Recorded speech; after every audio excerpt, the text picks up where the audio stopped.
여러분 안녕하십니까? 포항 MBC 뉴스입니다. 동해 전해상에 풍랑특보가 내려진 가운데 경북 동해안 지역은 대체로 맑겠습니다. 다만 아침까지 일부 지역에서 가시거리가 200m도 안 되는 곳이 있겠으니 교통 안전에 주의가 필요합니다. 조주경 기상캐스터입니다. 쾌청한 계절을 마음껏 즐길 수 없어서 아쉬운 요즘입니다. 오늘도 파란 하늘이 함께하겠는데요. 공기질도 내내 깨끗해서 미세먼지 농도는 좋음 수준 보이겠습니다. 다만 출근길에는 안개가 짙게 끼겠습니다. 가시거리가 일부 지역에서는 200m도 채 안 되는 곳이 있겠으니 교통안전에 주의하시기 바랍니다. 다음은 자세한 지역별 날씨입니다. 오늘 경북 동해안에는 대체로 맑겠습니다. 낮 최고 기온 경주 28도까지 오르겠고요. 포항과 영덕 27도, 울진 25도를 보이겠습니다. 울릉도와 독도는 맑은 하늘에 구름만 간간히 끼겠습니다. 낮 최고 기온 울릉도와 독도 22도입니다. 동해상에서는 풍랑특보가 발효 중인 가운데 너울성 파도를 주의하셔야겠습니다. 바다의 물결은 동해 전해상에서 4m까지 높게 일겠습니다. 당분간 선선한 날씨는 이어지겠습니다. 날씨였습니다. 태풍 마이삭과 하이선으로 인해 큰 피해를 입은 포항과 경주시에 특별 재난지역 지정이 쉽지만은 않을 걸로 보입니다. 이번 태풍으로 주로 바닷가 횟집과 커피숍 등이 큰 피해를 봤는데 상업시설은 피해 집계 대상이 아닌 데다 중앙정부에선 피해 금액을 보수적으로 산정하기 때문입니다. 이규설 기자입니다. 거대한 폭풍 해일이 삼켜버린 해안마을. 바닷가 횟집과 커피숍 등이 박살나 버렸습니다. 온전한 건물을 찾아보기가 어렵습니다. 아유, 이번에 태풍이요. 그때 왔는 매미리 태풍보다요 더 무서웠고요. 밤새도 심장도 뛰고요. 진짜 너무 무서웠어요. 정전으로 양식장에서 기르던 수산물도 수조 안에 보관 중이던 수산물도 다 죽어버렸습니다. 있는 수조가마다 다 죽었어. 우리 집, 저희 집 말고 그룹 시장 전체가 다 죽었어. 피해가 이렇게 심각하지만 특별 재난지역 지정까지는 넘어야 할 산이 많습니다. 특별 재난지역 선포 기준은 지자체의 재정 자립도에 따라 다른데 포항의 경우 재정력 지수 0.2 이상 0.4 미만 그룹으로 묶여 지역 내 총 피해 금액이 75억 원 이상이어야 합니다. 포항 전체가 아니라 피해가 심한 구룡포읍만이라도 특별 재난지역으로 지정되려면 포항 지역 전체 피해 30억 원 이상, 구룡포읍 피해 7억 5천만 원 이상, 이 두 가지 조건을 모두 충족시켜야 합니다. 항만시설과 상가 피해만 합쳐도 쉽게 조건을 충족시킬 수 있을 것 같지만 현실은 그렇지 않습니다.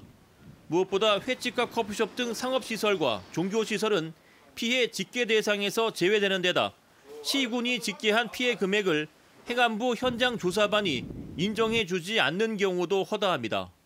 주택 피해는 전파와 반파만 인정되고 부분 파손은 집계에 들어가지 않습니다. 시민들이 너무 기대도 못하지만 그렇다고 또 우리가 또 실망을 줘서는 안 되는 그런 상황이기 때문에 저희도 최선 다해서 그렇게 우리가 NDM에서 반영해서 중앙에 반영될 수 있도록 적극적으로 노력하겠습니다. 간포항 등 해안 마을이 큰 피해를 입은 경주도 포항과 크게 사정이 다르지 않습니다.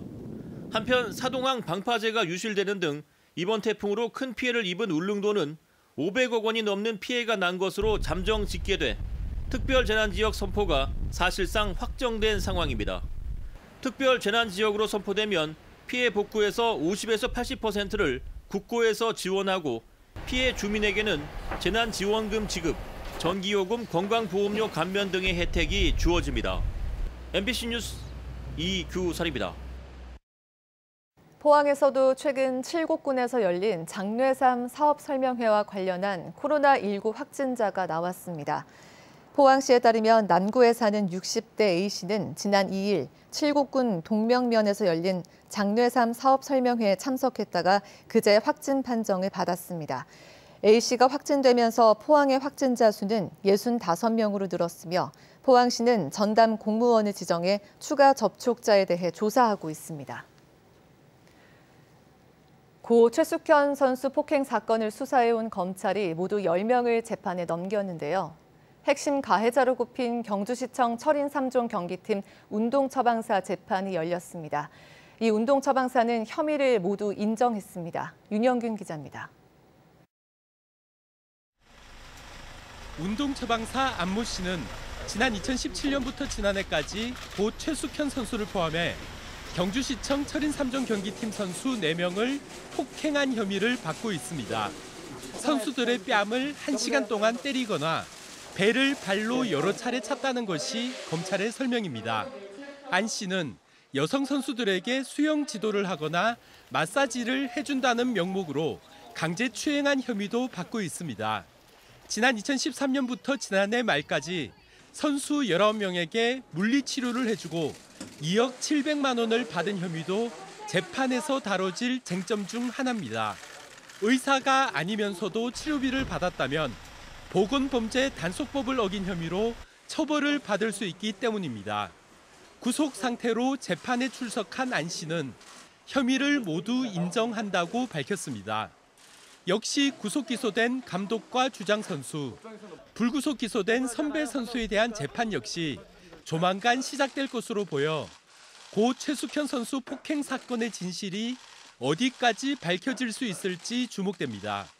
이와 함께 이번 검찰 수사 과정에서 수억 원의 지방 보조금을 가로챈 혐의가 적발된 경주시청과 경주시 체육회 관계자들에 대한 재판 역시 줄줄이 예정되어 있습니다. MBC 뉴스 윤영균입니다. 지역의 수도 검침원들은 집집마다 다니며 물을 얼마나 썼는지 확인하고 요금을 매기는데요.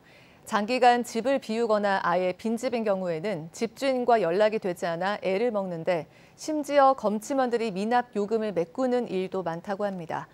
검침원들의 열악한 근무 환경을 손은민 기자가 집중 취재했습니다. 대답 없는 집 앞에서 한참 문을 두드립니다. 계세요. 전화를 하고 메모를 남기고 2번, 3번 다시 와봐도 마찬가지입니다. 빈집 주인을 만날 길이 없습니다. 원 주인하고 대답은 안 맞는 경우가 거의 대부분이에요. 계속 빈집이니까 조금씩 붙여놓고 해도 연락도 오고. 수도 계량기가 대부분 집 안에 있어 집주인이 문을 열어주지 않으면 검침할 수 없습니다. 밤 장사를 하는 가게에는 해가 진 뒤에 다시 옵니다. 평일에 못하면 주말에도 나와야 합니다. 한 명이 맡는 검침은 한 달에 평균 2,000곳. 아무리 애를 써도 끝내 계량기를 확인하지 못하는 경우가 생깁니다. 문을 딸 수도 없고 당근 못한 거니까 확인이 안 되는 거죠. 앞집 옆집 다 물어봐도 그 집 주인 대답을 알 수는 없지 않습니까? 수도요금을 계산하고 고지서를 배송하는 것까지가 검침원의 일입니다. 아무도 살지 않는 빈집엔 기본요금을, 또 집주인과 연락이 닿지 않을 땐 하는 수 없이 지난달과 같은 수준의 요금을 부과하는데 문제는 뒤늦게 사용량이 확인된 경우입니다. 빈집이라 수개월 동안 기본요금만 청구했는데 누수가 발생해 수도 사용량이 수백 톤까지 치솟는 경우가 종종 있습니다. 집주인이 돈을 내지 않겠다고 버티면 검침원이 메꿔야 합니다. 한 100톤, 200톤 떴으면은 주인은 이 빈집이었는데 왜 나오노? 나 물 쓰는 적 없는데 못 낸다. 그래 되면 전임자가 책임을 지게 돼야 되죠. 검침을 제때 하지 않아 요금 폭탄을 맞았으니 돈을 보태달라는 사람도 있습니다. 적게는 몇천 원에서 많게는 100만 원을 넘기기도 합니다. 최근 검침원 A씨는 미납 수도요금 19건 340만 원을 대신 냈습니다. 고지서를 쭉 주면서 해결하라고 하더라고. 그래, 기량도 없었고 쫄아있는 상태에서 은행 가서 쭉 다 납부를 다 했죠. 200만 원을 조금 넘는 월급으론 모자라 대출까지 받았습니다. 그래도 해결해야 할 요금이 1,100만 원 남았습니다. 상수도 사업소는 A씨가 불성실해서 생긴 일이고 대납을 지시한 적은 없다고 설명했습니다. 검침만한 부분을 잘못을 인정했기 때문에 자기가 자발적으로 돈을 낸 것 같습니다. 대납해줄 의견은 절대 없습니다. 없고 지 돈으로 밑가락하는 적도 없고.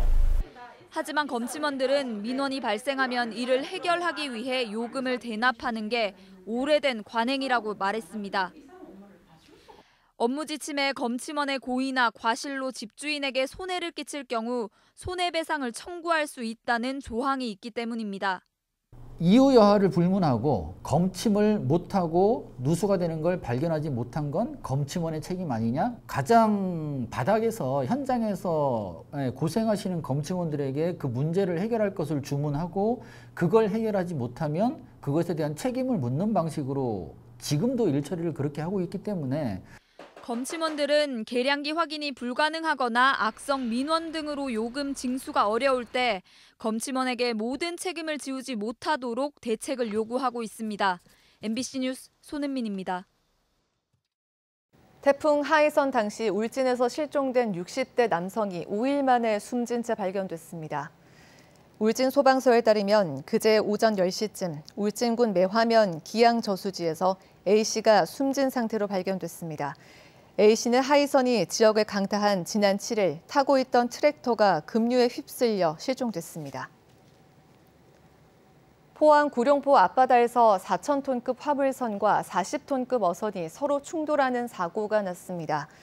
해경에 따르면 그제 오전 5시 27분쯤 포항시 구룡포 북동쪽 7km 해상에서 선원 16명이 타고 있던 4,000톤급 시멘트 운반선과 9명이 타고 있던 40톤급 체납기 어선이 서로 충돌하는 사고가 났습니다. 해경은 사고 당시 기상 상태가 좋지 않아 사고가 난 걸로 보고 정확한 사고 경위를 조사하고 있습니다.